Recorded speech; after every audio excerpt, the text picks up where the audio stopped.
Merci Achille de nous faire l'honneur, le privilège d'être là avec nous, parce qu'effectivement, vos réflexions animent le club depuis le début. On sait à quel point on a une urgence absolue du temps long. Au fond, on est toujours dans un système où aujourd'hui le scientisme, le productivisme, le consumérisme, même Verdi est le cœur de notre modèle de développement. Pourtant, quand il y a eu la Renaissance, les Lumières, la Révolution, le positivisme a pensé au fond la sortie des théologies, le progrès humain, y compris à travers la science et la technique, la technologie comme outil de libération, de bien-être, d'accroissement de productivité. Et on voit bien qu'aujourd'hui, ce qui a été la construction de notre modèle, au fond, a totalement perdu son sens. On appelle toujours ça le progrès, en tout cas c'est comme ça que c'est revendiqué, mais au fond, le scientisme, la technologie, au fond, l'enjeu c'est son déploiement, pas son sens, comme la question du progrès. Aujourd'hui, on voit à quel point, là aussi, on est en perte de sens. Je lisais, je ne sais pas si vous avez vu Le Monde daté d'aujourd'hui, sorti hier, qui titrait sur la géo-ingénierie solaire, sur la réponse au dérèglement climatique. Et c'est assez passionnant, et ça dit totalement dans quel débat nous sommes aujourd'hui. On a un Américain qui s'appelle Luc Issema, peu importe. En avril 2022, il a lâché dans la stratosphère 2 ballons gonflés à l'hélium avec du dioxyde de soufre. Pour essayer, vous savez, la géo-ingénierie solaire, c'est on ne réduit pas nos émissions de gaz à effet de serre, mais on a le fantasme d'une technologie qui, à un moment donné, va réparer et va compenser. Et ce type n'y connaissait rien il y a encore quelques mois. Et même, paraît-il, sur son site internet, il raconte qu'il y a des articles scientifiques qui sont écrits par ChatGPT. Donc, on est dans l'illusion techniciste absolue.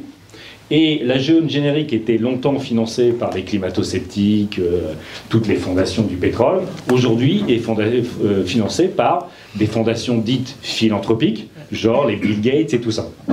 Et au fond, je pense que quand on lit cet article, on est au cœur de toute notre problématique.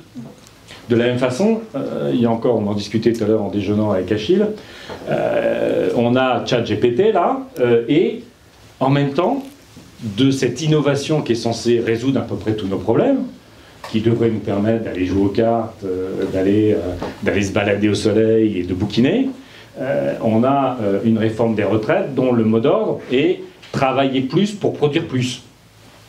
Donc on est absolument dans cette impasse. On a cette impasse donc de long terme, et puis on a cette impasse, cette course de court terme, qui est le basculement d'une partie de nos régimes politiques, des démocraties vers des démocraties libérales, voire vers des dictatures. Et on sait que ce qui fonde une partie de ces dérives, de ces basculements, c'est cette crise de l'avenir, les chocs climatiques, les chocs pandémiques, les chocs financiers, les guerres, donc au fond, cette trouille absolue de l'avenir qui valide, légitime, toutes celles et tous ceux qui se projettent dans le passé. Quand une société est prise de vertige, malheureusement, on a plutôt tendance à regarder avec ses tripes en bas que d'avancer et d'utiliser son cerveau pour aller de l'avant. Et dans ce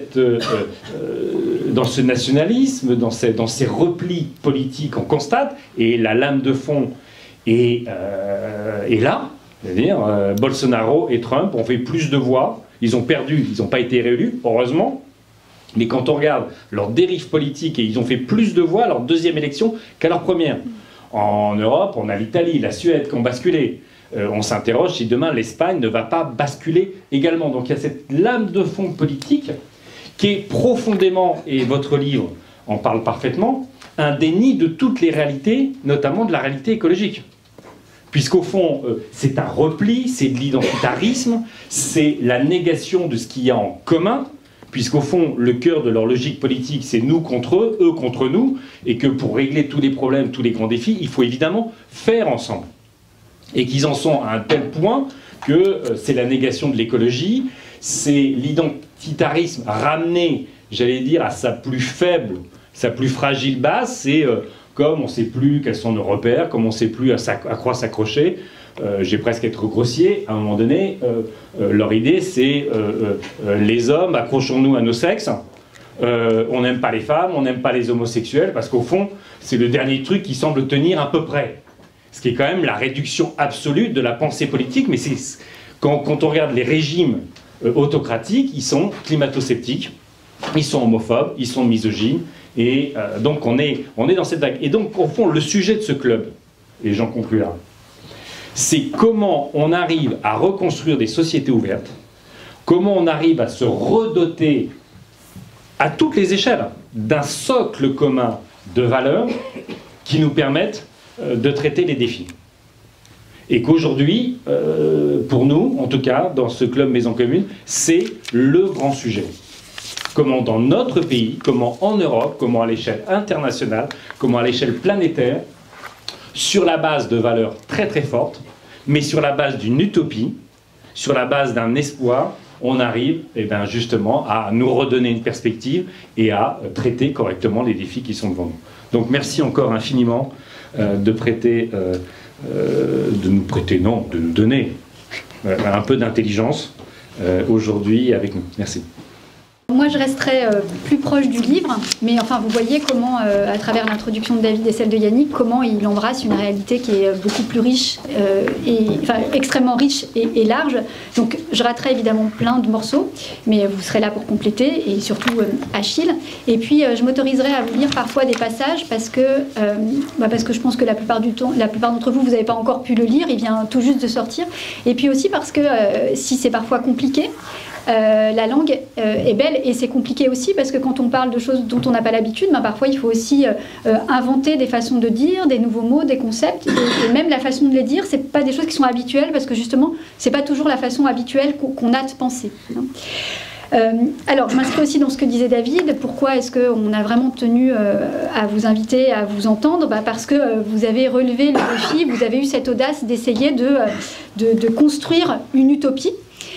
Et moi, ce qui me frappe à chaque fois que je vous lis, c'est seulement le 3e que je lis, mais à chaque fois vraiment, c'est, qui me frappe et puis qui m'épate et qui m'enthousiasme, c'est votre capacité à nous ouvrir des perspectives, vraiment à nous ouvrir le cerveau, en fait, à nous aider à penser autrement. Et moi, après, à chaque fois que je vous lis, je me dis... Alors je me dis pas, c'est bon, on voit quoi faire pour éviter de sombrer dans la barbarie et tous mourir carbonisés, mais je me dis, si ça se trouve, il y a quand même quelque chose à faire, c'est possible, on va pouvoir encore participer à l'histoire, écrire quelque chose et tout n'est pas forcément foutu.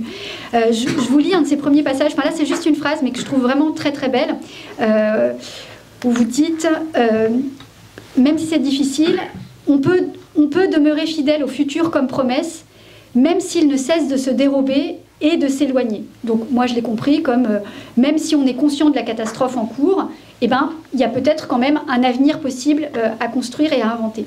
Alors la première question que je voulais vous poser, Achille Mbembe, c'est pourquoi est-ce que vous vous êtes attelé à cette tâche de construire une utopie ? Pourquoi c'est important d'avoir une utopie, d'avoir des utopies ?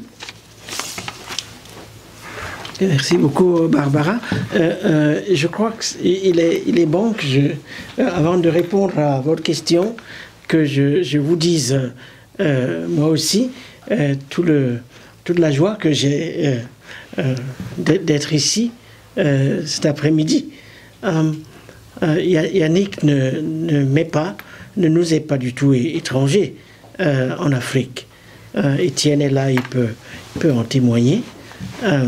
Yannick a été un compagnon pour beaucoup d'acteurs de terrain qui, notamment dans la région ouest-africaine, sahélienne, ont essayé au cours des années précédentes de forger de nouveaux chemins. Et il le reste aujourd'hui. Et donc, pour moi, c'était lorsque... Pascal et les éditions La Découverte m'ont dit et j'aurai cette possibilité de vous rencontrer, évidemment, je n'ai pas du tout hésité. Et donc je vous remercie énormément. Je remercie aussi la Fondation, David, pour son introduction, qui a bien campé lui-même et vous le problème. Je remercie la découverte, Pascal est là, Stéphanie et Thomas, et le club. Alors, Barbara, votre question, c'est de savoir pourquoi est-ce que j'ai entrepris cette tâche. Et pourquoi c'est important, une utopie pour vous? Et pourquoi c'est important. Alors, c'est une tâche à laquelle se seront attachés beaucoup de générations qui nous ont précédés. Dans le contexte africain et diasporique, c'est une tâche qui aura commencé avec l'avènement de la modernité elle-même. C'est-à-dire le moment au cours duquel s'effectue la rencontre entre le continent africain et le monde qui émerge, en particulier autour de l'Atlantique. Ceci bien avant la révolution industrielle. C'est le monde, je dirais, du premier capitalisme dont beaucoup d'entre nous parlent, moi, dans Critique de la raison nègre en particulier.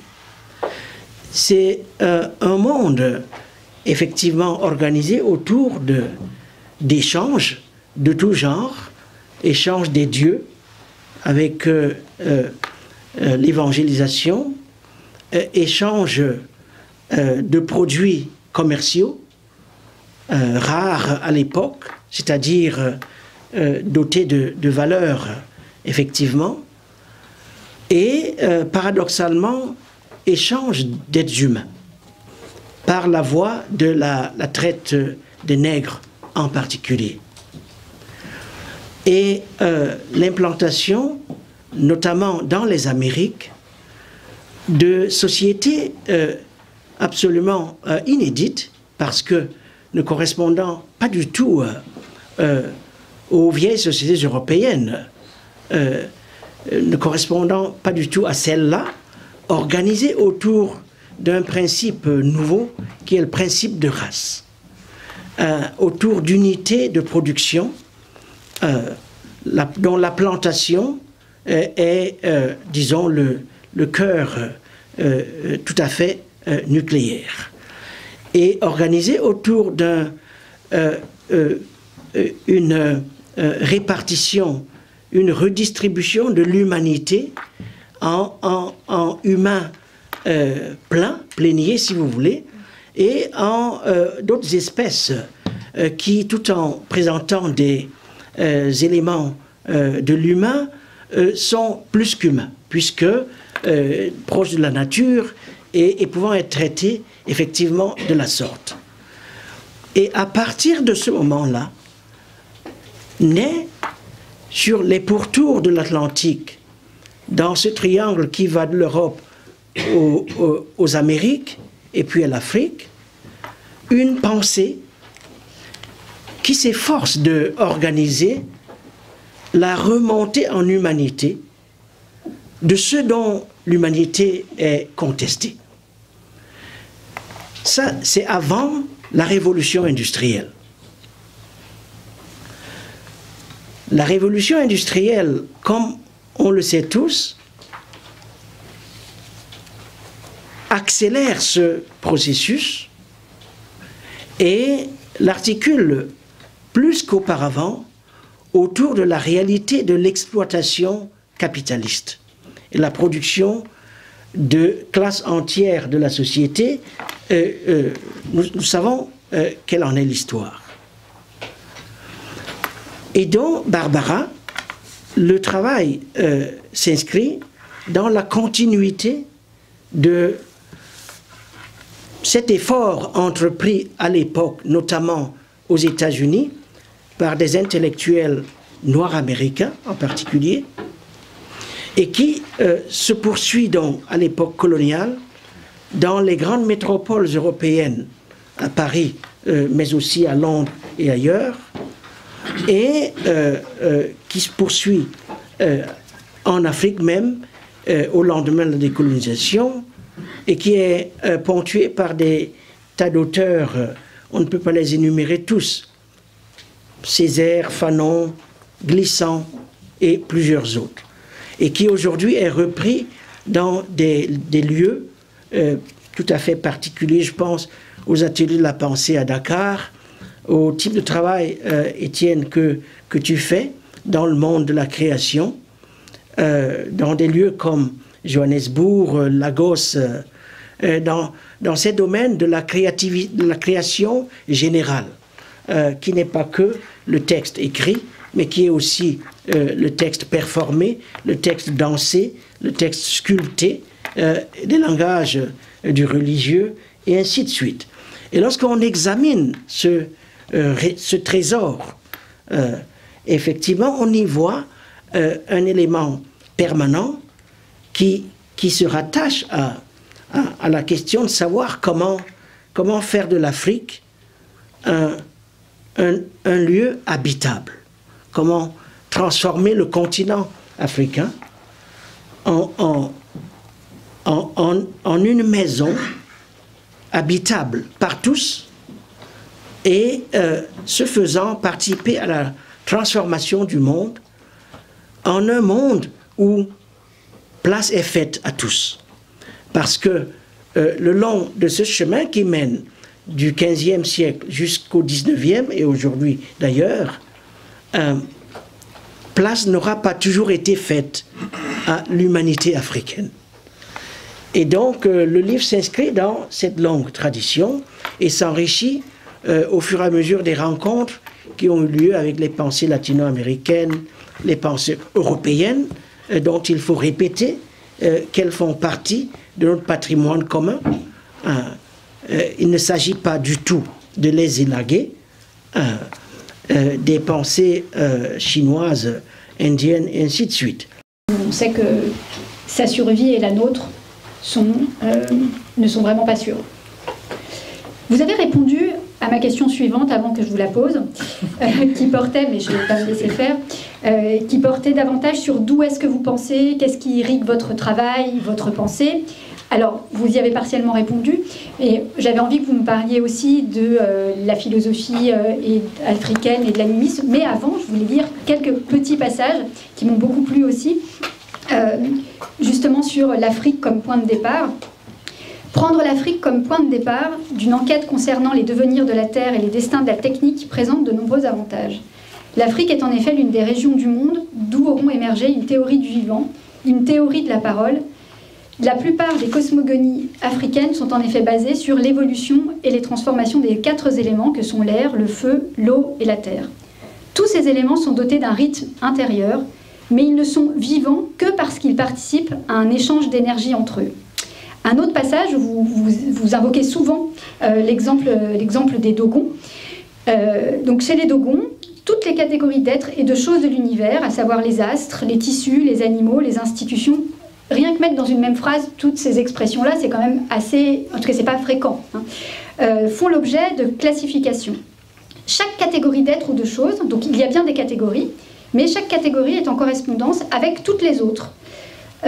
Chaque catégorie est en rapport avec l'une des 22 parties du corps humain. Donc chaque catégorie est en lien avec les autres, mais aussi en lien avec les parties du corps humain, lui-même considéré comme un tout. Et ce dernier petit passage, dans les savoirs ancestraux africains, l'humanité ne se pense pas en propriétaire et maîtresse régnant sur la terre. Il n'existe pas de hiérarchie entre les différentes formes de vie, puisque toute forme de vie est, ainsi que le montrent en particulier les contes, supposée être dépositaire d'une intelligence spécifique. Donc ça n'est pas forcément exclusif à l'Afrique, mais enfin, ça lui est quand même vraiment propre. Est-ce que vous pouvez nous développer aussi un petit peu tout ça? Alors, dans la salle, il y a peut-être des gens qui lisent tout le temps sur l'anthropologie africaine, l'animisme, mais je pense que votre façon de nous le représenter nous intéresse. Je voulais prendre au sérieux la sorte de réflexion ou la somme des pensées qui ont quand même été forgées par les plus vieilles sociétés de la Terre. Parce que, au fond, enfin, les communautés les plus vieilles au monde sont nées chez nous. Et je ne suis pas en train de privilégier le principe de l'aînesse, rien de tout cela, mais il me semblait quand même que les vieux ont l'avantage sur les jeunes d'avoir vu beaucoup de choses que les jeunes n'ont pas vues. Et qu'il devrait y avoir quelque part, disons, quelque chose que seul ils seraient capables de nous dire. Et donc, ce qui me frappe, vous savez évidemment pourquoi. Beaucoup de gens pensent que il n'y a pas de réflexion qui vient de l'Afrique. Il n'y a pas de philosophie, il n'y a pas de religion. C'est pas vrai. Et donc, je voulais m'appuyer sur les systèmes de pensée africains pour essayer de m'en servir comme ressource vivante dans la réflexion mondiale qui accourt sur le destin de notre terre. C'est-à-dire que la réflexion générale sur la question écologique aujourd'hui, au niveau mondial, il lui manque quelque chose. Il lui manque ce que seule l'Afrique peut donner. Il faut l'ouvrir à sa dimension africaine, sans laquelle elle ne sera pas une réflexion planétaire. C'était ça, et c'est ça, le défi. Il faut l'ouvrir à toutes les archives du monde, bien entendu, mais surtout sur celles de ces archives du monde qui, pour le moment, n'en font pas partie, pour toutes sortes de raisons.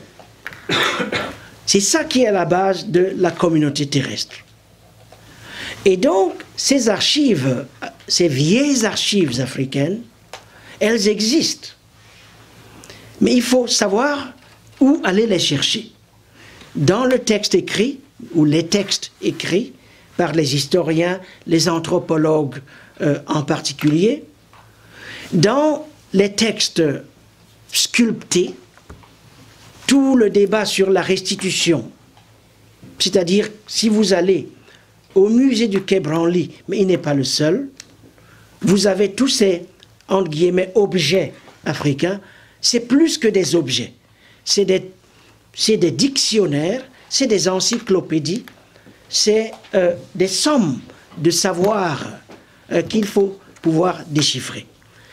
Je pourrais continuer la liste, mais il fallait donc revisiter, disons, ces trésors et voir comment est-ce que, au sein de ces textes, les Africains anciens, mais c'est pas que anciens, c'est des choses qui se poursuivent dans le présent, sous des formes différentes, comment on a imaginé le monde. Et nous, à l'intérieur du monde, nous, c'est-à-dire les humains.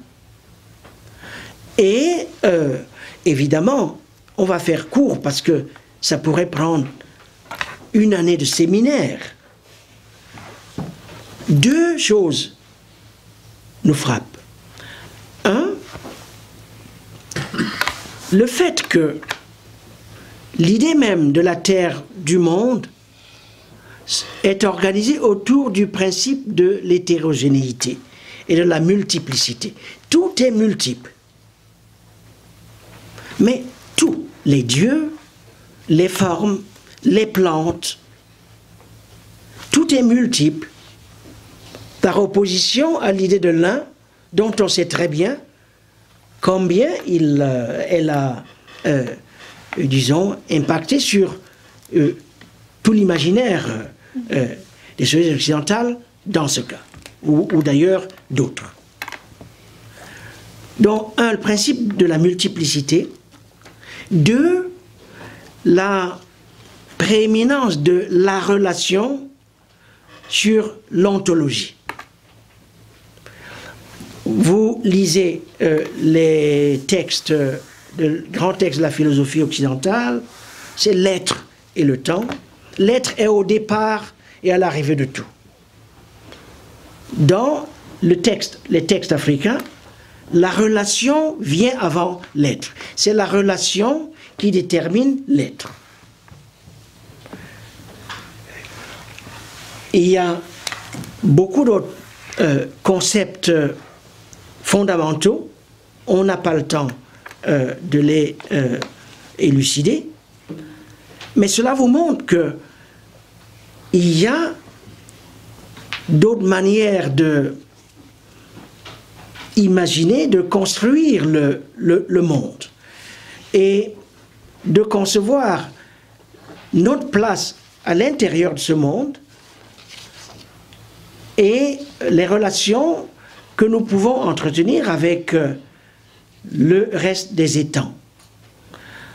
Et qu'en mettant tout cela ensemble, il est possible de répondre de façon tout à fait dynamique à la question de savoir où est-ce que nous en sommes, quelle heure il est,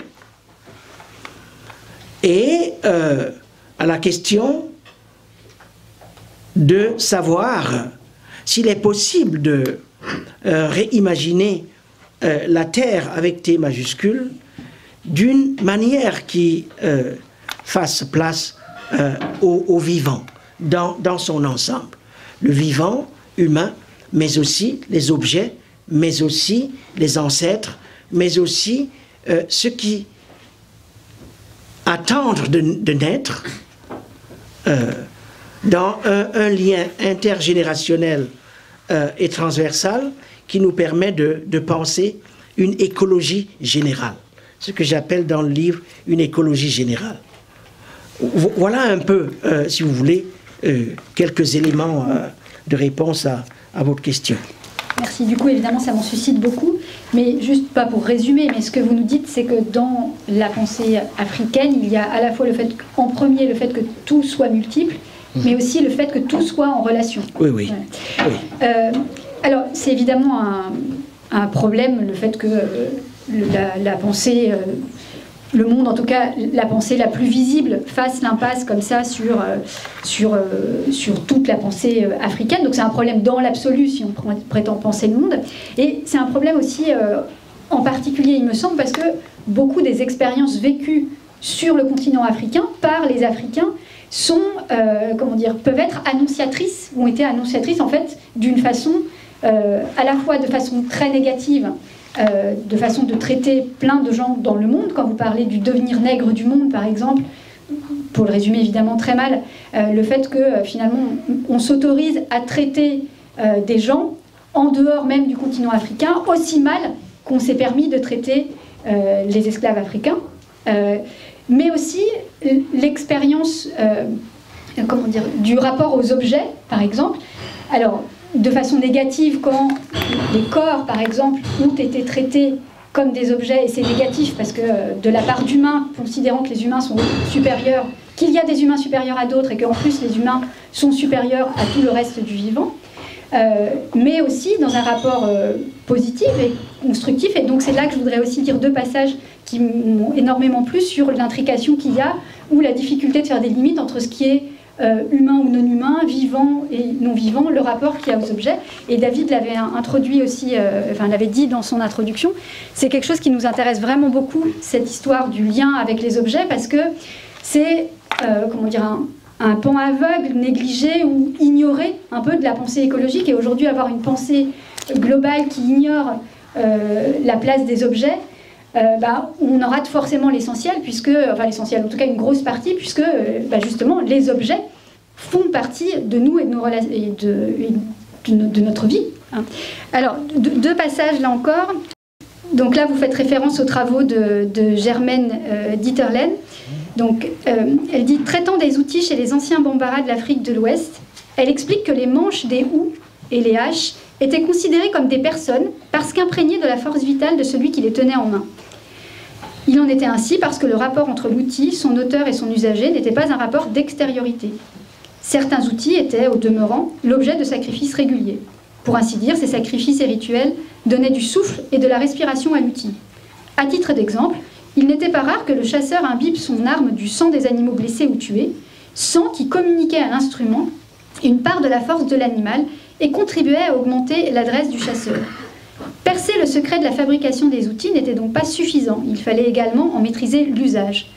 L'efficacité de l'outil ne dépendait pas seulement de ses propriétés intrinsèques. Tout outil avait besoin d'un supplément qui lui était octroyé par d'autres forces et d'autres énergies. Et cet autre passage, mais c'est quand même vraiment difficile d'en choisir seulement quelques-uns. Malgré les apparences, on est loin en vérité d'en avoir fini avec la vieille question de savoir en quoi consiste l'humain et qu'est-ce qui le distingue d'un objet, d'un animal, d'une plante, des autres vivants, voire d'un simple outil ou d'un simple instrument. La plus grande part de ce qui nous arrivera désormais passera par des objets techniques. Ceux-ci sont un héritage de la raison et de la culture. Tout peut être plus quand leur Tout objet technique porte en effet les traces de l'esprit. C'est en cela peut-être plus qu'en leur matérialité que tout objet technique est vivant. Donc voilà, je trouve que c'est assez convaincant vraiment tous les liens, et ici je pense que personne ne pourra... Il y a ce que vous suggérez par rapport aux signes, lorsqu'on dit l'Afrique. Lorsqu'on dit l'Afrique, qu'est-ce qu'on est en train de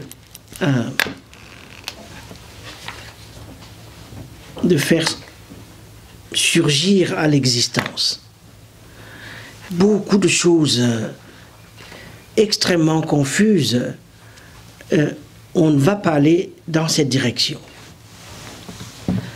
Mais pour beaucoup d'entre nous, lorsqu'on nomme, lorsqu'on somme à l'existence ce nom, on veut se référer à deux choses. Premièrement, à une réserve de puissance. Et deuxièmement, à une puissance en réserve. Lorsque vous revisitez tous les textes auxquels je faisais référence tout à l'heure, depuis la fin du 19e siècle jusqu'à aujourd'hui, voilà le trait de continuité qui les relie. Comment dire cette réserve de puissance? Et comment faire en sorte que cette puissance en réserve s'actualise? C'est ça la question, disons, fondamentale, à l'origine de laquelle, disons, qui nous aura préoccupés depuis au moins la fin du 19e siècle. Alors, le petit tableau que je viens d'esquisser, tableau à deux portes, puissance en réserve et réserve de puissance, ce n'est pas le seul renvoi lorsqu'on nomme l'Afrique. Il y en a plusieurs autres. Pour certains, l'Afrique, c'est la figure même de ce que nous avons été et que nous ne sommes plus.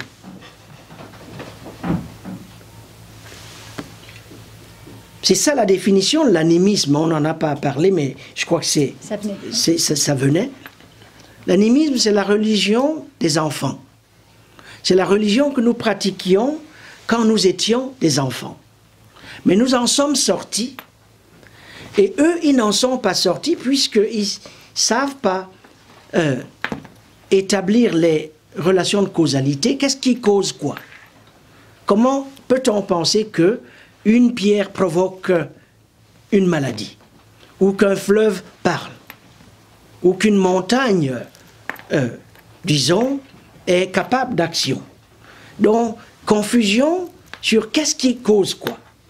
C'est l'animisme dans sa définition anthropologique en tant que la religion des enfants. Nous en sommes sortis et nous sommes entrés dans une autre religion qui, pour faire court, est la religion de la raison. Et d'ailleurs, il y a un joli titre d'un théologien juif allemand qui porte exactement la religion de la raison, je crois que c'est Hermann Cohen. Alors, nous en sommes sortis, mais la raison c'est quoi? La raison s'est transformée évidemment en rationalité instrumentale, c'est-à-dire qu'au départ, le concept de raison, c'est un concept extrêmement riche, mais on aura vu que petit à petit, ce concept se sera appauvri, tout comme d'autres concepts. On parlait tout à l'heure de progrès. Il y a un appauvrissement généralisé des concepts depuis au moins les Lumières jusqu'à aujourd'hui, au profit de leur amenuisement et de leur réduction à la raison instrumentale qui elle-même sera mutée en raison de plus en plus abstraite, algorithmique, l'objectif final étant, soi-disant, de faire du langage un moyen transparent à lui-même, sans équivocité, sans ambivalence, mais le faire par le biais du calcul. C'est-à-dire l'idée selon laquelle, en fait, tout peut être ramené soit à un nombre, soit à un chiffre ou à un code. Et de préférence un code binaire.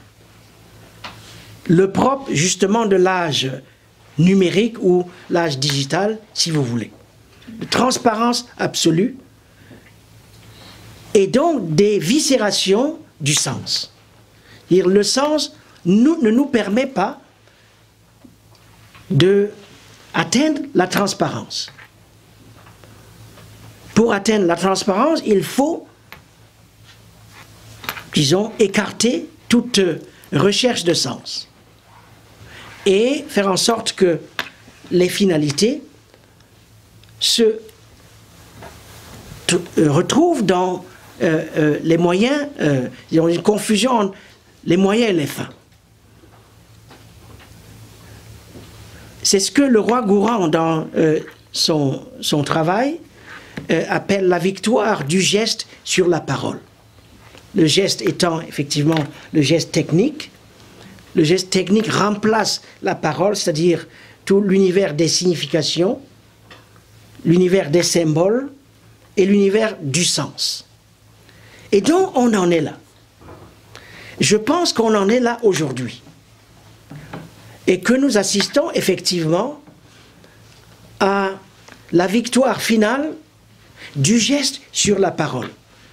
Ou en tout cas, à un moment où les forces fondamentales de notre existence sont alignées dans cette direction. Et que, par conséquent, si nous voulons justement repenser la possibilité d'un monde, d'une terre habitable par tous, parce que elle fait place à tous, et à chacun, et à chacune, les humains comme tous les autres étangs, alors nous avons besoin de ressources qui nous permettent de empêcher cette victoire finale du geste sur la parole. On revient là à votre première question. Pourquoi l'utopie? Pourquoi aujourd'hui? Pourquoi aujourd'hui? Parce que nous sommes au bord d'un moment de notre courte histoire sur Terre, parce que au fond, notre histoire, elle est très courte. C'est tout petit. Nous sommes à un moment de l'histoire de la vie humaine sur Terre où, effectivement, la possibilité d'une terre radicalement ouverte à tous, cette possibilité, elle est en jeu. Et donc, la possibilité de l'habitabilité même de la terre. Alors, comment ne pas penser à tous ceux qui ont réfléchi à ces questions qui nous permettent de bâtir sur ce qu'ils ont fait, des gens comme Bruno Latour, par exemple. Alors, lorsqu'on y ajoute, vous savez, le piment africain, les épices qui viennent d'Afrique, cela permet de donner de la force, par exemple, aux propositions d'un Latour. Dans quel sens? Dans le sens où la grande question, il y a deux questions que l'Afrique apporte. La question de la redistribution. Il n'y a pas de terre là où il n'y a pas redistribution.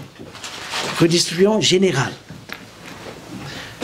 Redistribution parce que, un, c'est un droit. Deux, parce que il y a beaucoup qui a été retiré. Il y a des dettes à apurer. Trois, il y a eu beaucoup qui a été endommagé. Il y a un devoir de réparer. Voilà une série de choses qu'apporte l'Afrique de manière absolument radicale et vivante. Et on ne peut pas repenser le commun aujourd'hui sans ces éléments d'une dette constitutive du vivant, d'une réparation inconditionnelle, justement parce qu'il y a eu des choses, des pertes irréparables. C'est-à-dire des choses qu'on ne pourra jamais réparer, mais qu'il faut réparer, parce qu'elles sont irréparables. Voilà le paradoxe et la puissance qu'apporte l'Afrique au débat sur l'écologie générale.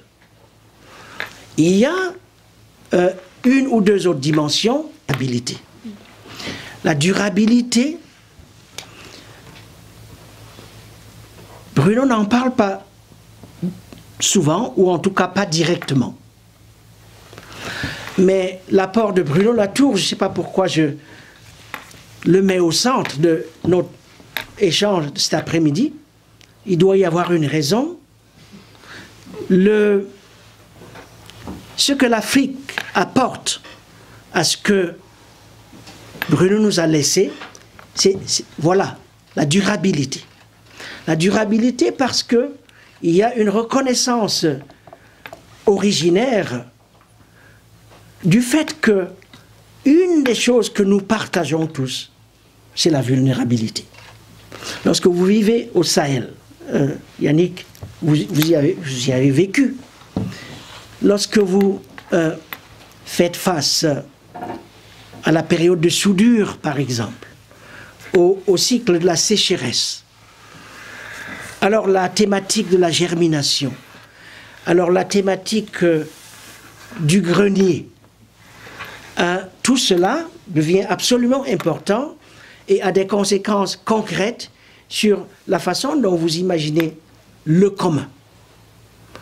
Et donc, je pense qu'il y a beaucoup que l'Afrique pourrait apporter au débat général sur l'écologie générale en ce moment précis de l'histoire de notre planète. Mais pour que l'on y arrive, la pensée critique a besoin de se hisser à hauteur des défis planétaires qui sont les nôtres.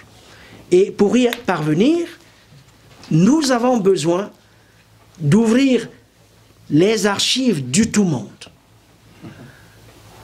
Et j'utilise le terme tout monde dans le sens précis où Glissant l'a utilisé. Et alors, en l'absence d'une réponse de ce type qui permette de régénérer la théorie critique elle-même, nous n'aurons affaire qu'à des, disons, discours provinciaux. Or, nous ne pouvons plus nous permettre ce type de discours face à la montée justement des périls qui sont d'ordre planétaire, ou je dirais d'ailleurs cosmique. Merci. Vous vous interrogiez, même si je pense que vous savez répondre, sur le lien, pourquoi vous invoquiez Bruno Latour. Peut-être parce que Gaïa n'est pas sans lien avec la Terre dont vous parlez. Je voulais lire là aussi un passage en introduction du 3e chapitre. Donc la Terre, notre planète, la dernière utopie, donc c'est l'utopie. C'est bien autre chose dans votre bouche et sous votre stylo que le sol sur lequel on marche. Ce qui la distingue des autres, donc des autres utopies, c'est son hospitalité, c'est-à-dire sa disposition à faire place à plus d'un, à la multiplicité. Et c'est la raison pour laquelle elle participe autant de la réserve que du grenier, vous en parliez. La Terre dont il est question ici n'est pas l'équivalent exact du monde ou du globe. Par terre, il ne faut pas non plus entendre le sol, la parcelle, mais une vie qui se renouvelle, dont la valeur est littéralement incalculable et qui échappe à tout pouvoir absolu de maîtrise. Il s'agit donc d'un corps vivant, animé, dont l'une des propriétés est par ailleurs d'être une matière susceptible de rendre possible la vie. Alors, sur ce petit passage, est-ce que vous avez dit 3 petites questions? Alors, une première, c'est quoi, est-ce que c'est pareil, la Terre ou la communauté terrestre, qui est le titre du livre?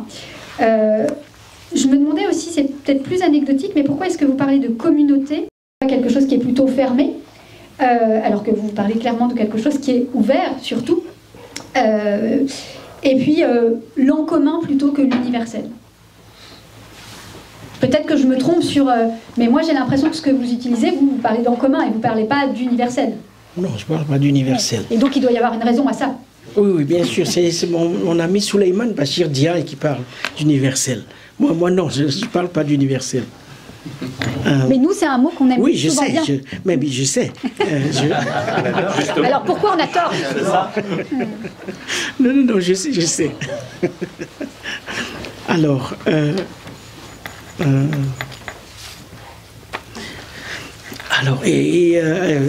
à la fin, il faut un titre à un livre. Et donc, Barbara, c'est intéressant ce que vous dites parce qu'en fait, il y a...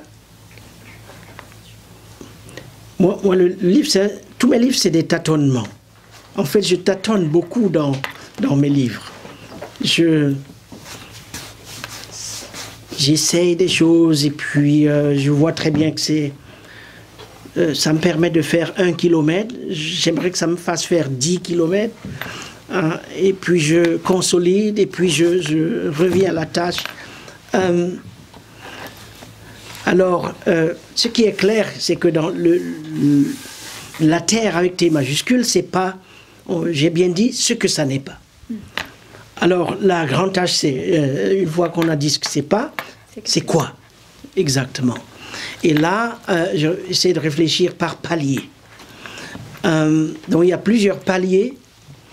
Le terme communauté revient et j'essaie de définir ce par quoi, disons, mon entendement de la communauté, je crois au début et à la fin. Dans l'introduction, c'est tout à fait clair, et à la fin, dans la conclusion. C'est-à-dire la communauté en tant qu'instance de l'ouvert, l'ouvert avec O majuscule, c'est-à-dire ce qui ouvre sur le large. Et c'est très intéressant, je suis allé à la librairie hier, j'ai acheté je crois le dernier livre de François Julien. Première page, il parle de l'ouvert. Et donc c'est affaire de l'ouvert, par opposition à la partition, par opposition à la fermeture, par opposition à la frontière, par opposition à l'encampement, par opposition à la prison, ainsi de suite. L'ouvert. Et au fond, cela n'est pas que théorique.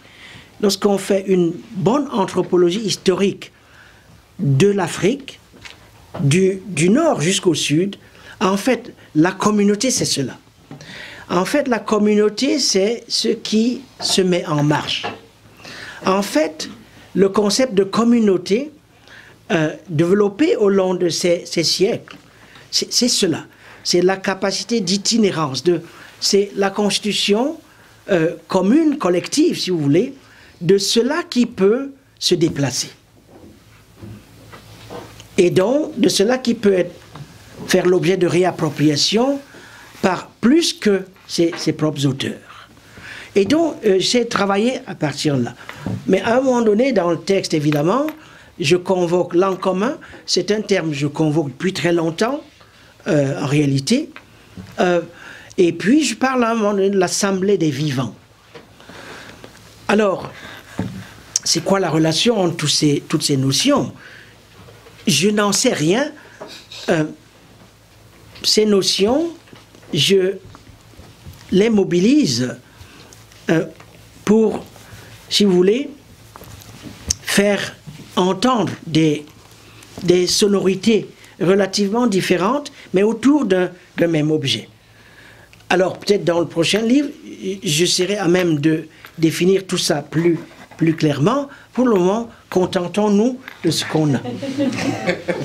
À l'universel, il y a eu une critique de l'universel, une critique interne dans la philosophie française de l'universel. Une critique, je dirais, en deux temps. Premièrement, une critique à la Merleau-Ponty, qui fait une distinction entre ce qu'il appelle l'universalité de surplomb, c'est-à-dire vous avez une entité d'ores et déjà existante que vous voulez reproduire à peu près partout où vous vous retrouvez. Et donc c'est les autres qui doivent rentrer. Ils doivent rentrer dans un moule d'ores et déjà établi, dont les normes, les apparences, les critères sont pratiquement éternels, font l'objet d'aucune révision parce que bon, c'est dans du granit. Et Merleau-Ponty a des pages extrêmement intéressantes à ce sujet, à cet universel de surplomb qui est au fond une translation de soi, une reproduction illimitée du même principe, du principe de soi. Il oppose ce qu'il appelle un universalisme horizontal.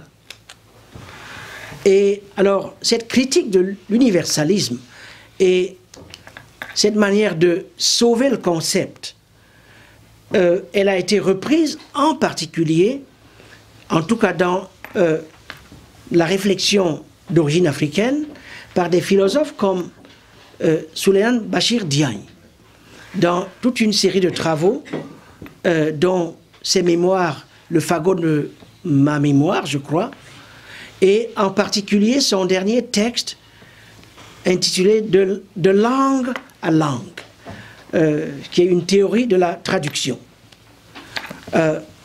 Et Souleymane entreprend ce travail dans le contexte d'une espèce de fidélité au projet de l'humanisme, mais un humanisme ouvert, élargi, et ainsi de suite.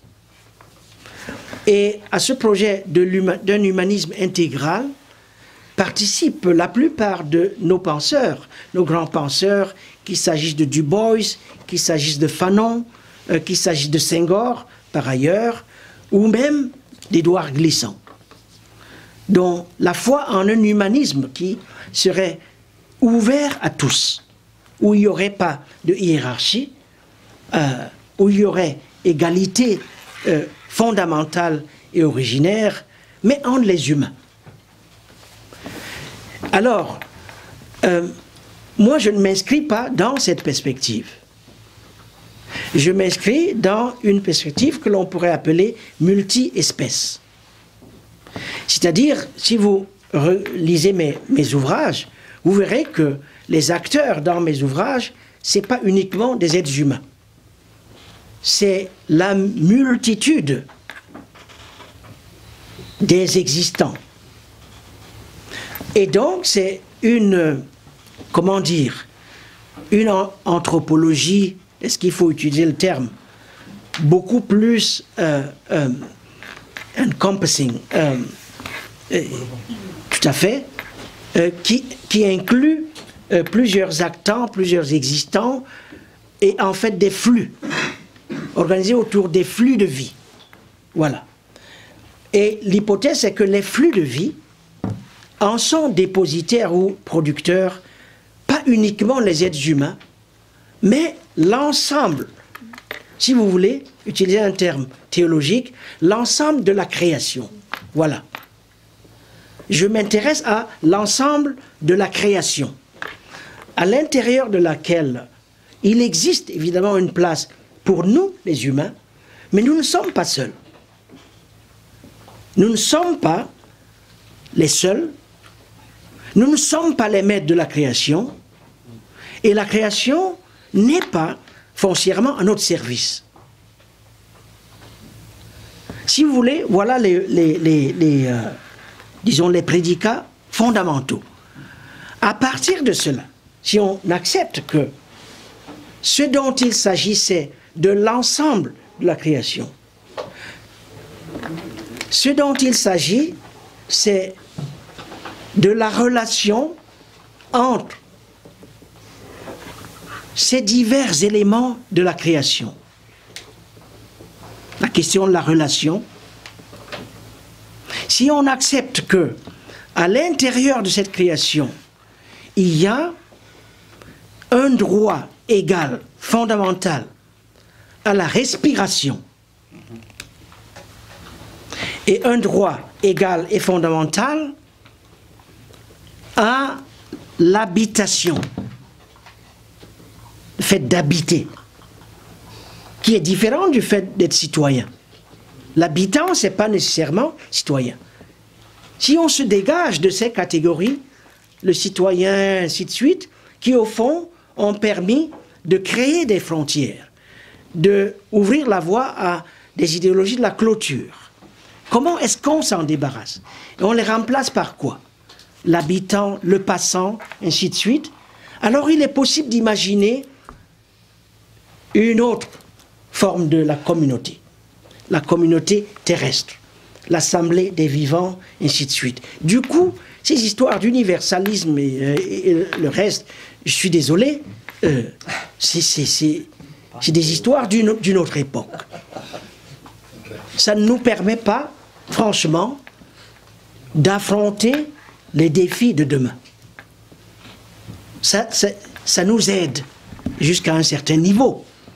Mais à un certain point, il faut les remercier, les congédier, et puis passer à autre chose, passer à ce que j'appelle la conscience planétaire qui exige, disons, d'autres formes de citoyenneté, y compris intellectuelle. C'est-à-dire des citoyennetés intellectuelles qui permettent de se déplacer, de tirer de ce que l'on a au Chili, en Argentine, au Mexique, en Inde, et ainsi de suite. Et évidemment aussi dans les vieux pays d'Occident. Donc, si vous voulez, voilà un peu moi, ce qui me passionne en tout cas. Oui, en fait, évidemment que de voir le monde différemment, c'est le point de départ pour pouvoir le traiter différemment et traiter tous ceux qui l'habitent différemment et se donner peut-être un avenir. Mais en fait, ce qui est difficile quand on se dit, bon bah, on voit bien combien ça nous ouvre des perspectives, mais on se dit, waouh, comme le chemin est long entre ça et la traduction qu'on en ferait de militants, il y en a sans doute parmi vous, qui se disent, voilà, comment est-ce qu'on fait pour changer tout ça? Vous en êtes à vouloir nous proposer que dans cette communauté, il y ait non seulement tous les humains, mais les animaux, les végétaux, mais aussi les objets, alors qu'on est dans une période, et pas simplement dans des pays lointains, où en fait, il y en a qui réaffirment avec une vigueur, même une indécence ou un sans-gêne incroyable, pas une distinction avec les animaux ou les objets, ça n'existe même pas, c'est parmi les humains. Hein. Et donc c'est vrai que ça c'est un peu abyssal. Alors ça n'enlève rien à la justesse de ce que vous nous dites, mais c'est ce qui fait que temporairement, on se dit, bon, bah, ça nous ouvre, mais on a quand même encore du travail sur savoir qu'est-ce qu'on va en faire. Bon, évidemment, vous pouvez réagir là déjà maintenant, mais peut-être que c'est bien qu'on donne la parole à la salle, et comme ça, vous aurez évidemment encore matière à raconter plein de choses. On fait comme ça? Achille voulait dire quelque chose d'abord? Oui, Oui, parce que ce que vous dites est très important. Ah bah alors allez-y. Non, mais je suis sérieux, c'est très important ce que vous dites. C'est-à-dire qu'il y a effectivement, j'essaie d'être le plus proche possible du réel, de faire preuve de réalisme, sans tomber dans le pessimisme. Parce que il y a des collègues dans la salle qui connaissent le continent. Moi, j'en parle depuis l'Afrique du Sud, où je vis, et je travaille depuis une vingtaine d'années. Alors, ce qui me frappe, lorsque je regarde le continent à partir de Johannesburg, c'est que il y a trois formes de l'illusion qui nous menacent. La première forme de l'illusion, je crois que c'est Yannick ou David qui l'évoquait tout à l'heure. Je crois que c'est Yannick. C'est l'illusion selon laquelle tous nos problèmes, qu'on les reconnaisse ou qu'on les nie, seront résolus par la technologie. Si vous voulez, c'est l'illusion libertarienne. L'illusion libertarienne a cette particularité qu'elle conserve en elle une partie du projet prométhéen qui tout de même était à l'origine d'un certain nombre d'avancées, à la fois technologiques, politiques, et ainsi de suite, que l'humanité a enregistré au cours, je dirais, des 3 ou 4 derniers siècles. Les conséquences négatives, on les connaît. Elles ont fait l'objet de critiques de la part surtout de ceux qui sont penchés sur la question de la technologie. On parlait de Bruno, en plus de bénéficier de ce que l'Afrique apporte, Bruno aurait beaucoup bénéficié d'un regard nouveau sur la technologie, ou disons le processus d'escalade technologique, qui est en train d'être poussé jusqu'à ses ultimes conséquences. Évidemment, il y a eu auparavant des alertes à ce sujet. On peut penser ce que l'on veut de Heidegger, mais il est quand même un des philosophes qui, disons, ont été très conscients de ce qui pourrait non seulement nous arriver, mais arriver à l'ensemble du globe si effectivement le technologique était laissé à lui-même et dépourvu de toute finalité autre que sa propre reproduction. Donc vous avez cette illusion libertarienne qui aujourd'hui se manifeste dans des injonctions du type ce qu'il nous faut, c'est des entrepreneurs, ce qu'il nous faut, c'est des start-up, c'est des young leaders, c'est un culte de l'individualisme si typique de l'idéologie néolibérale qui a fait l'objet de critiques, et nous sommes tous au courant de ces critiques. Mais vous avez aussi deuxième type de illusion qui nous menace, l'illusion du néo-souverainisme. Illusion du néo-souverainisme qui s'exprime sous 2 visages. Un premier visage qui est un visage, je dirais, néo-panafricain. Je veux dire, on est dans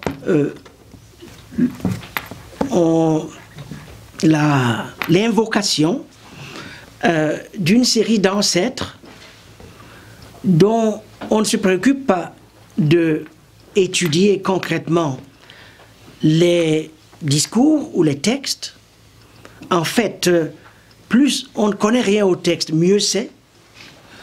On on les invoque à l'exemple d'un chapelet, le rosaire, Sankara, évidemment, Nkrumah, Cheikh Anta Diop, à longueur de journée. Et d'ailleurs, il n'y a pas de femme dans le chapelet. Et donc, un traficage de l'idée panafricaine, qui fut pourtant une idée émancipatrice, qui accompagna notre remontée en humanité au temps de l'esclavage, de la colonisation et des régimes racistes en Afrique australe.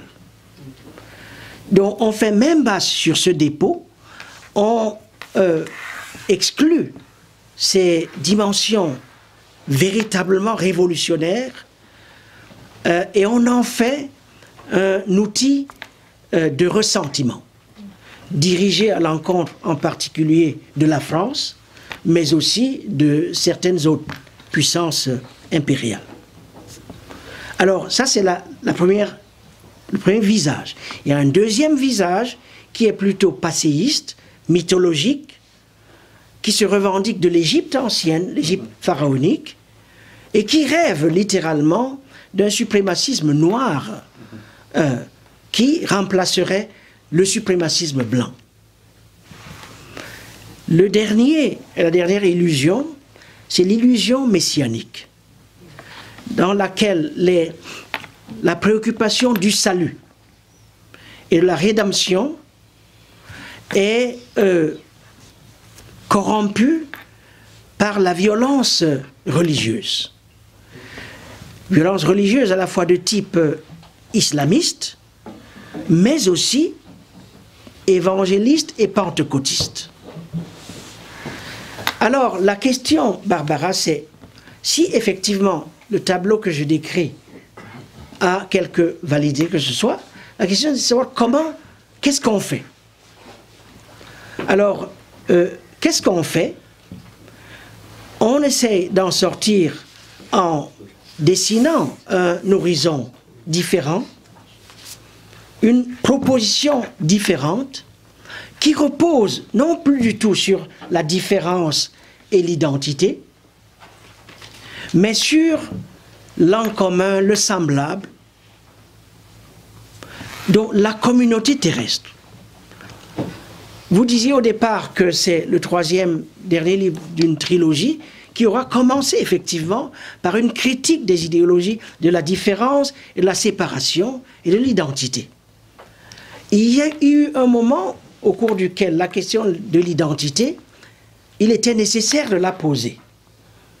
Aujourd'hui, ce qui se passe, c'est que l'identité, la différence, ainsi de suite, tout cela a été repris et redéployé par des forces obscures qui s'en servent non pas pour des besoins d'émancipation, non pas pour, disons, alimenter la marche vers l'ouvert, mais pour réinstituer la clôture, la ségrégation et la séparation et la partition d'un monde qui, au fond, est devenu beaucoup plus petit qu'il n'était auparavant et dont la durabilité dépend absolument de notre capacité à le partager.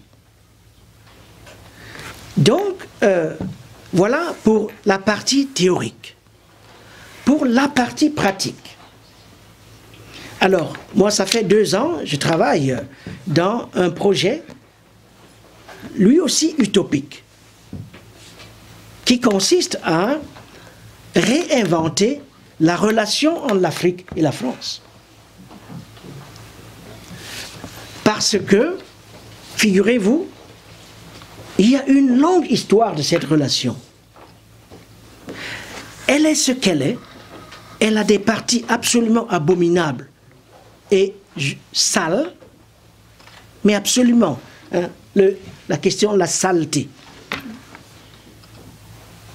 Elle a des parties absolument sales, qui sont pas seulement du registre du passé. Elle est tout cela. Mais elle a aussi un certain nombre de gisements d'oasis très fragiles qui, à un moment ou à un autre, ont fait signe à ce que on pourrait inventer. Et de toutes les façons, il s'agit d'une relation insécable. Parce que bâtie dans les corps, bâtie dans les esprits, et des gens qui circulent, qui échangent, ainsi de suite. Alors, qu'est-ce qu'on va en faire? Est-ce qu'il est possible de s'en servir comme d'un tremplin pour inventer d'autres formes de la relation au niveau international? Il me semble qu'il y a là une question fondamentale que l'on ne peut pas laisser uniquement à, disons, aux prédicateurs de l'illusion. Et qu'il faut envisager avec réalisme, mais aussi sans cynisme. Parce que le grand danger aujourd'hui, c'est le danger du cynisme, de l'indifférence ou du nihilisme. Voilà les trois grands dangers. Et si on veut redonner sens aux politiques en général, il est absolument fondamental de réinvestir les domaines du sens. Et les domaines du sens, ça se joue en particulier dans ces lieux où il y a eu des dominations multiformes et où il y a un effort pour remonter en humanité, mais ensemble. Et donc moi, c'est ce que je me suis investi à faire depuis 2 ans. Et cela aboutit à la mise en place, en Afrique du Sud, d'une fondation pour l'innovation et la démocratie. Parce que je pense que la réponse aux 3 illusions que j'ai évoquées tout à l'heure, c'est la démocratie. Mais la démocratie, à un moment effectivement où celle-ci est attaquée de partout, elle est en crise, elle est en état d'essoufflement, eh bien, voilà la réalité. Mais la démocratie aussi, parce que, au-delà d'elle, je ne vois pas très bien ce qu'il y a d'autre. Je veux bien m'en débarrasser, mais j'aimerais savoir qu'est-ce qu'il y a d'autre. Et donc, il faut la réinventer. Et l'Afrique pourrait être un des grands laboratoires de réinvention de la démocratie à l'âge où nous nous trouvons. En puisant dans ses ressources fondamentales, dans ses héritages anciens, dans ses mémoires, mais aussi dans ce qu'elle a aujourd'hui de préfigurateur du monde qui vient. En tant que laboratoire de la création générale au sein d'une planète qui a pris l'habitude de la considérer comme la pierre que les bâtisseurs ont rejetée, mais en fait qui pourrait être la pierre angulaire d'une reconstruction, non pas universelle, mais planétaire. Donc, si vous voulez, voilà un peu la dimension politique de ce type de travail et la sorte de lieu où on joue sa réputation, ses énergies et tout le reste, mais il faut prendre des risques. Donc, voilà. Merci.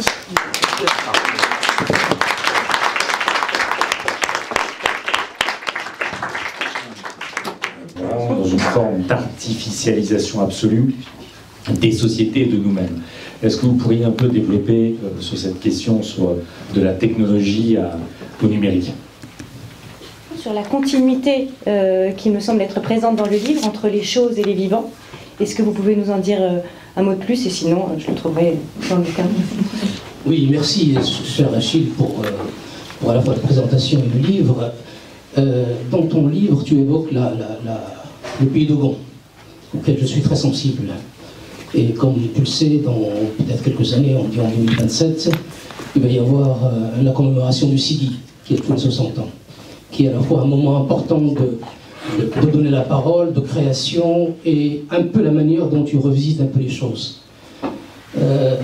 Avec cette articulation, et les risques que tu prends en nous disant les 3 défis sur revisiter le panafricanisme, la souveraineté mal conseillée, et ainsi de suite. Comment, aujourd'hui, en tant qu'intellectuel africain, de la position d'où tu es d'Afrique, peut-on, ensemble, relever ces défis que tu as cités, qui sont aujourd'hui un des grands risques majeurs que connaissent à la fois les jeunes, mais également la diaspora, par rapport aux 3 risques que tu as cités, dans ce qu'on peut appeler un peu la communauté terrestre, et notamment du point de vue écologique. Yannick, effectivement, dans le livre, il y a toute une série de développements sur la question de l'artificialisation du vivant.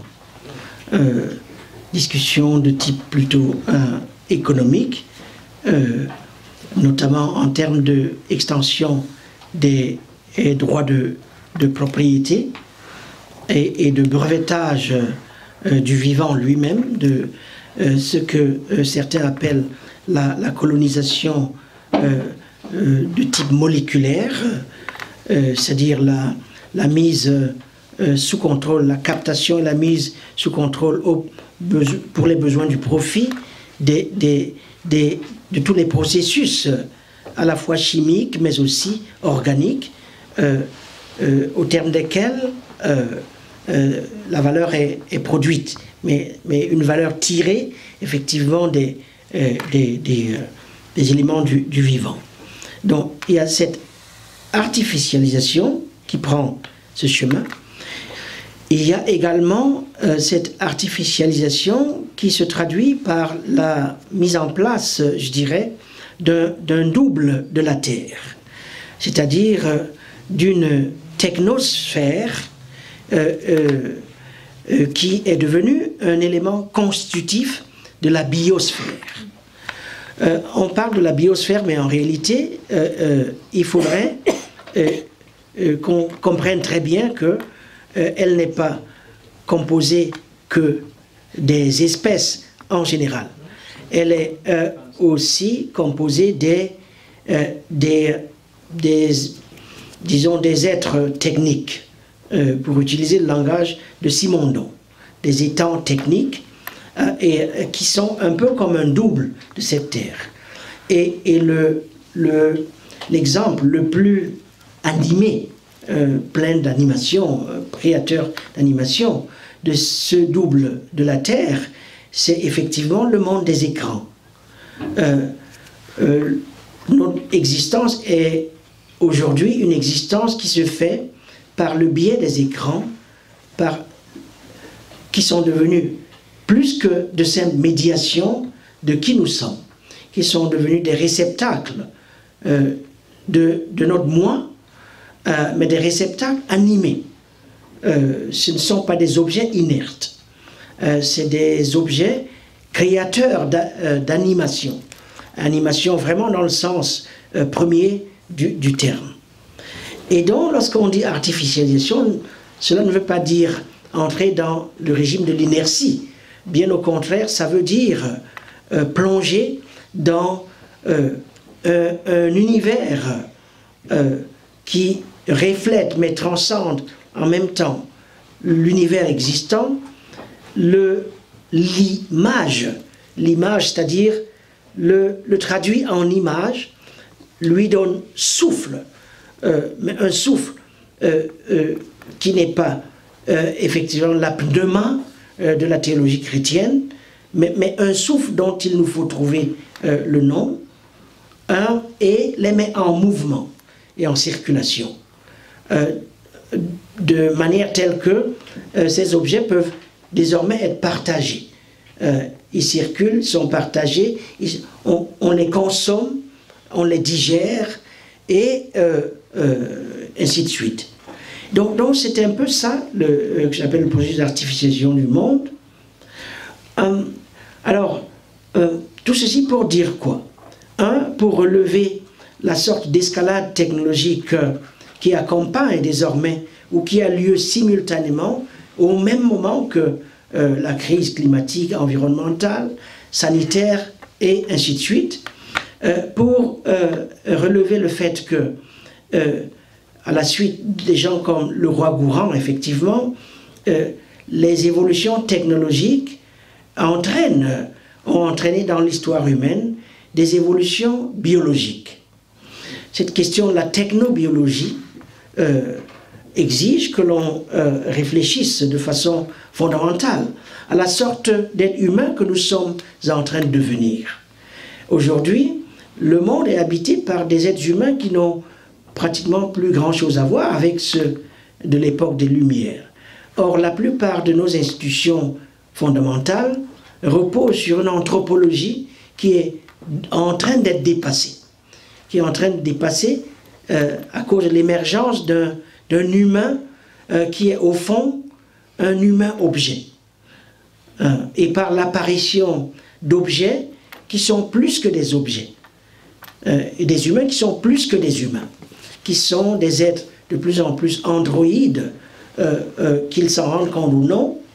Et donc, cette repopulation de l'univers par des êtres androïdes, à la fois humains, mais un peu plus que ça, il me paraît que c'est quelque chose qu'il est absolument fondamental de regarder.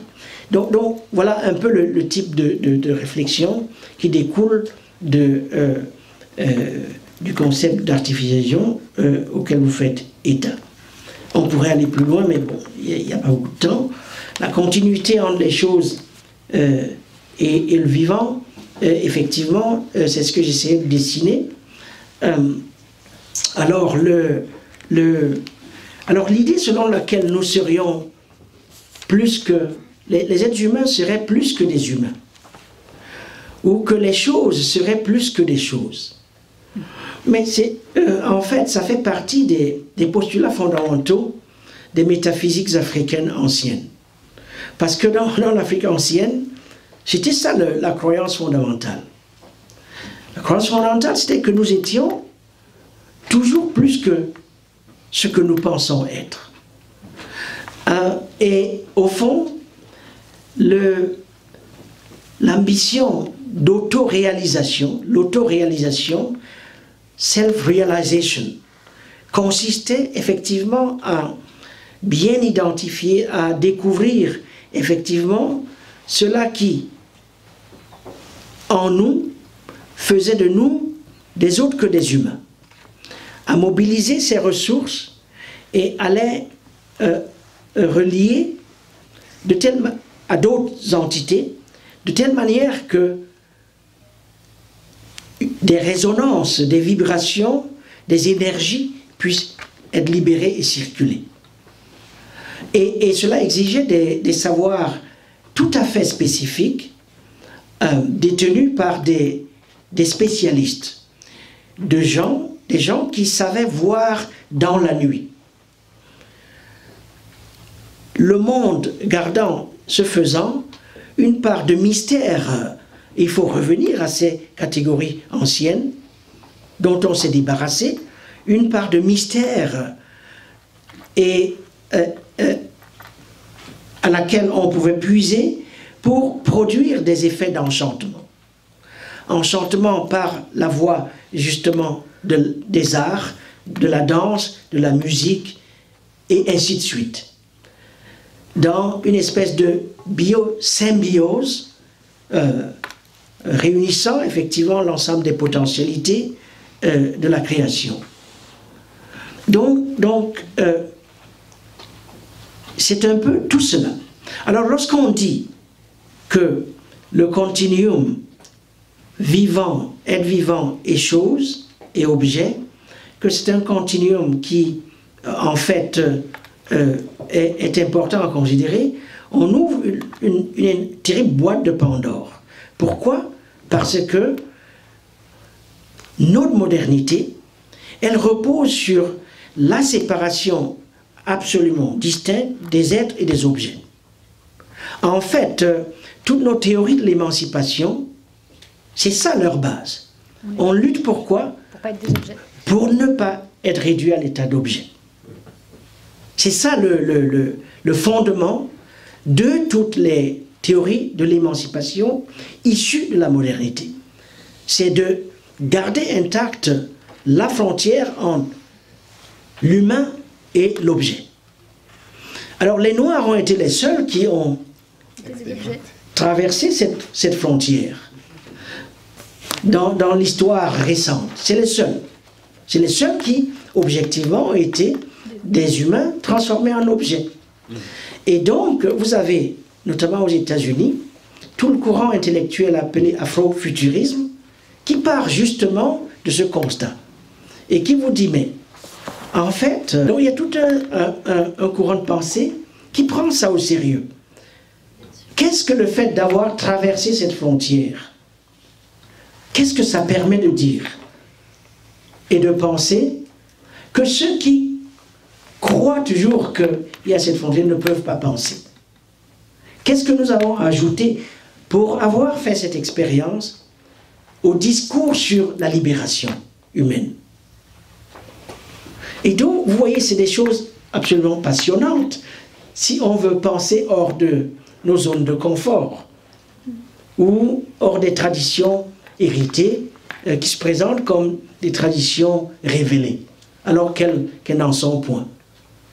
Donc voilà un peu le type de... Il faut bien prendre plaisir aussi, le type de provocation que vous retrouvez dans un séminaire à Dakar, à Johannesburg, à Nairobi, et dont les conséquences, surtout du point de vue esthétique, sont tirées par des acteurs, des créateurs de mode, le cinéma, la musique, et ainsi de suite.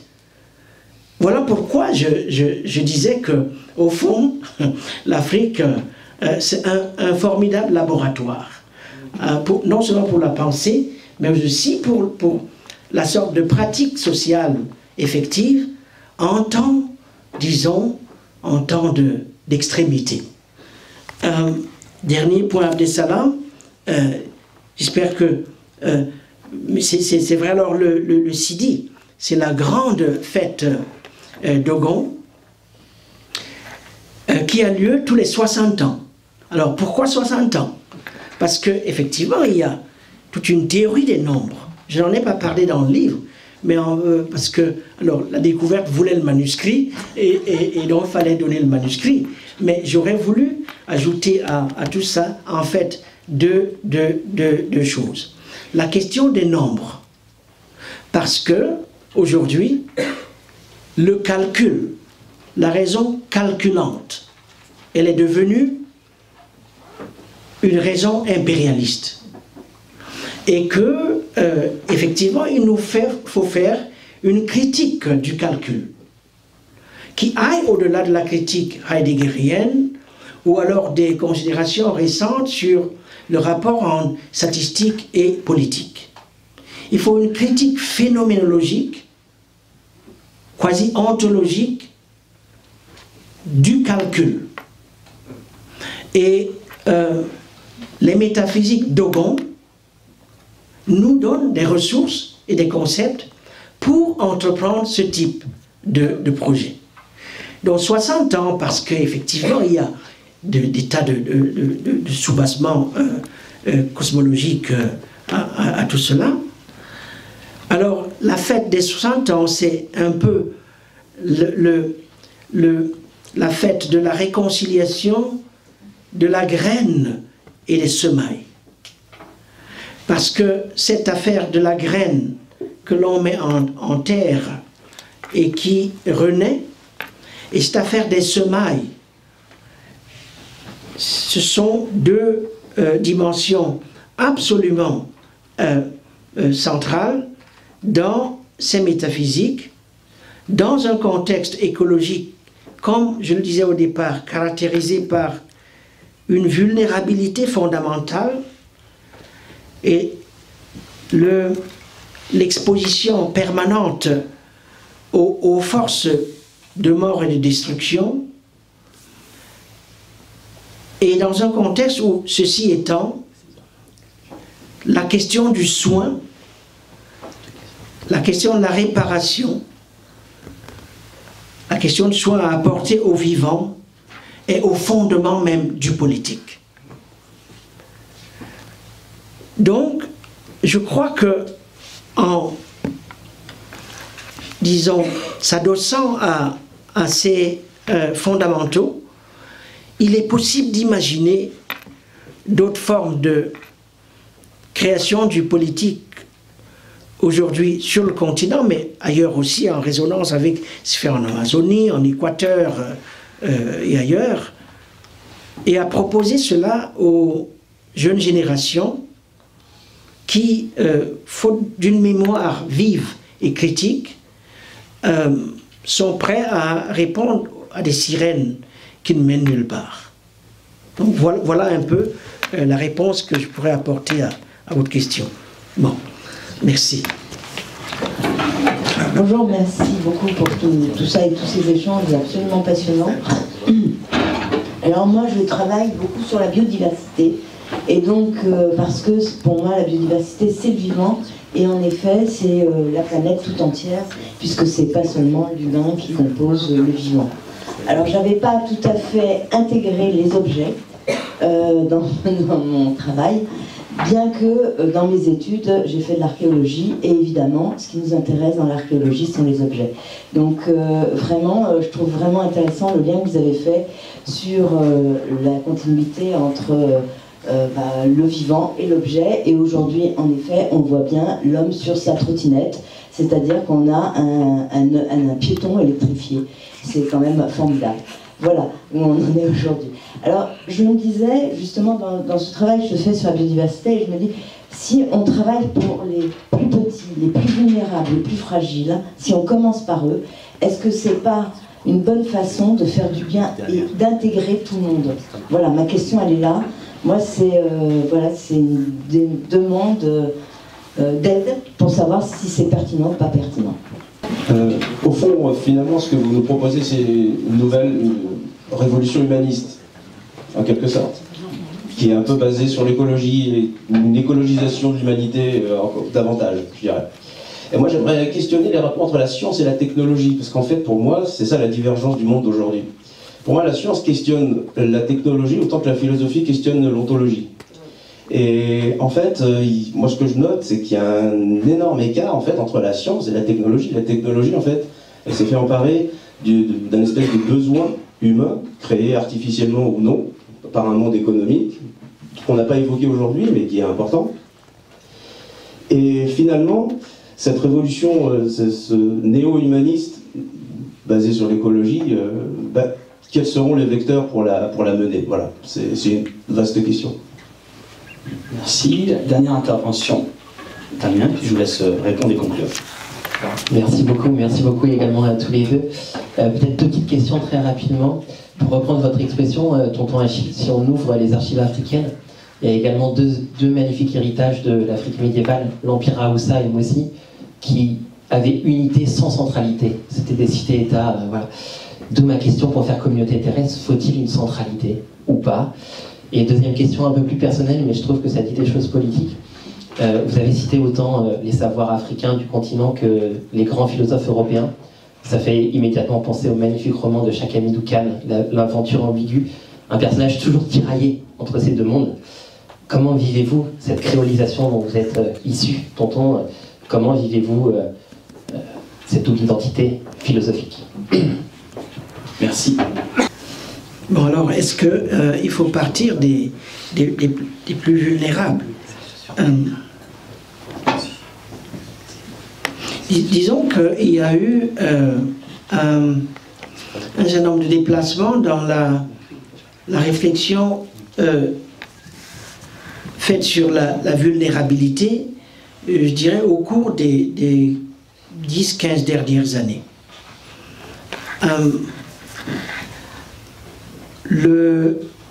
On n'a pas le temps de passer en revue, disons, toute cette littérature.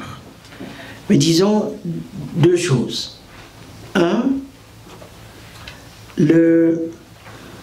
la question de la vulnérabilité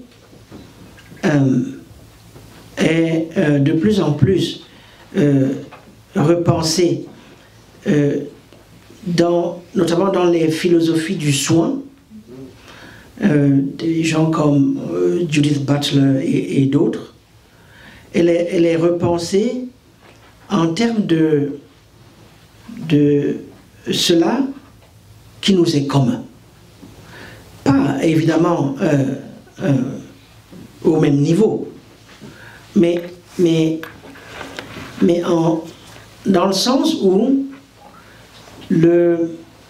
évidemment il y a des inégalités dans l'exposition au risque, surtout aux risques qui menacent les conditions d'existence. Cette question des conditions d'existence, on la voit en particulier dans la littérature qui s'occupe des migrants, dans toute la littérature autour de ce que l'on appelle l'abolition, c'est-à-dire l'abolition des prisons. C'est une affaire très sérieuse aux États-Unis en relation à la communauté noire, dans laquelle les dispositifs d'incarcération, de capture et d'incarcération sont multipliés, se sont disséminés au point de se reproduire sur une échelle qui menace l'existence même des catégories les plus défavorisées, des Afro-Américains et d'autres catégories ethno-raciales pauvres aux États-Unis. Donc vous avez tout cela, cette question de la vulnérabilisation et de la dévulnérabilisation qui, Étienne, tu t'en souviens, que nous avons traité lors des ateliers de la pensée de Dakar il y a quelques années. Donc l'Afrique étant là également un énorme laboratoire d'études pour qui veut étudier les pratiques de dévulnérabilisation et donc de résilience et ainsi de suite. Donc vous avez cette réflexion de type philosophique et socio-anthropologique, historique, et vous avez tout le travail qui se fait autour de la question de la sécurité humaine. Dans le sens où la sécurité elle-même a été longtemps pensée à partir d'une dimension un peu réduite, en termes de sécurité militaire, et ainsi de suite, alors qu'au fond, c'est de sécurité humaine généralisée qu'il faudrait parler. Et donc, je ne réponds pas directement à votre question, mais j'essaie de voir comment est-ce que, en mobilisant ces réflexions et ces études qui ont permis d'élargir le concept de vulnérabilité, de dévulnérabilisation, d'un côté et de l'autre, le concept de sécurité, comment est-ce qu'on pourrait effectivement réunir, mettre ensemble, ou en tout cas rendre possible, un questionnement susceptible de prendre très au sérieux la question de la sécurité biodiversité, whatever, que vous soulevez. Alors là, je ne préconise pas une révolution humaniste. Je croyais avoir expliqué tout à l'heure comment est-ce que, évidemment,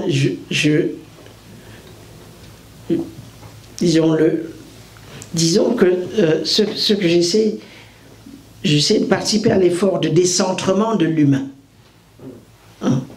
Et par conséquent, effectivement, de l'humanisme qui aura été un peu le nom dernier de cet effort général.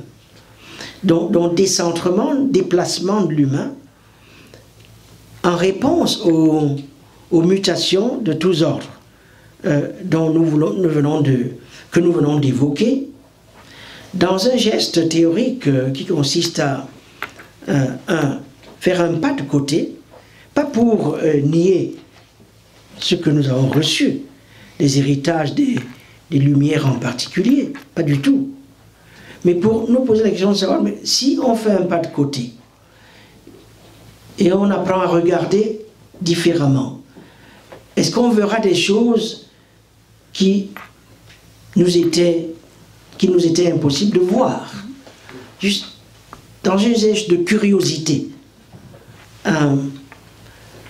qui nous permet d'aller à la rencontre de pensées auxquelles on n'a pas suffisamment prêté attention, mais qui pourraient effectivement nous aider au moins à poser les questions différemment. Parce que c'est quand même incroyable, c'est-à-dire que cette espèce de geste appauvrissant, alors qu'on a un gisement de pensée, ce geste consiste à n'en utiliser que une ou deux. On gagne quand même un peu plus à en utiliser peut-être 3 ou 4 au lieu d'une seule. Donc c'est vraiment quelque chose de ce genre. Et donc, votre commentaire sur technologie et ontologie, je prends ça. Le monde économique, c'est vrai qu'on n'en a pas parlé directement, on l'a évoqué en passant. Il aurait été important de le faire. J'essaie de le faire dans le livre en particulier, en prêtant attention à en particulier l'économie d'extraction, à l'extractivisme, parce que c'est le modèle dominant chez nous, et en montrant comment en fait l'extractivisme n'est pas du tout séparé de ce que certains appellent l'économie immatérielle. En fait, c'est un continuum. Sans le cobalt récolté au Congo, il y a un certain nombre de manifestations d'économie matérielle ou même celle des plateformes. Évidemment, le téléphone portable, les ordinateurs portables, toute la technologie miniaturisée, parce que c'est ça l'autre développement, c'est-à-dire que ça devient de plus en plus petit, et ça devient de plus en plus portable, ça devient de plus en plus greffé sur nos corps. Cette économie des greffes qui ira s'accentuant dans les années qui viennent, elle est impossible sans le forage et l'ouverture du sol, du sous-sol, et la fouille dans les entrailles même de la terre. L'Afrique étant ici considérée comme le grand emporium. Les Anglais ont un terme emporium, c'est le grand site d'approvisionnement. On en parlait tout à l'heure à table. Vite fait de mettre en échec ces tentatives. Ce qui permet de voir qu'il y a différentes sortes de rationalité, différentes formes d'organisation, différentes formes de calcul d'ailleurs, parce que ces histoires-là, c'est pas juste comme ça. Il y a des formes de calcul qui sont en jeu dans ces arrangements de type sociologique qui ont l'air chaotiques. Et donc, vous savez, c'est cet intérêt intellectuel, cette curiosité par rapport aux différentes formes du vivant, différentes formes d'organisation qui, à mon avis, permet effectivement aujourd'hui, dans le monde d'aujourd'hui et de demain, qui permettra d'imaginer la négociation de l'hétérogénéité. Parce que l'hétérogénéité, on y est en plein. Et personne ne va y échapper. Comment négocier l'hétérogénéité dans toutes ses dimensions?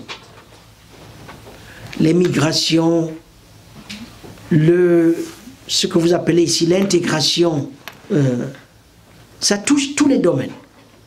Et à ce sujet, nous avons développé en Afrique des techniques extraordinaires qui pourraient aider le monde effectivement à vivre. Tout à fait, à vivre l'hétérogénéité et en disons, extraire des choses qui permettent d'alimenter le vivant. Bon, alors on a parlé très longtemps. Je vous remercie une fois de plus. Et merci à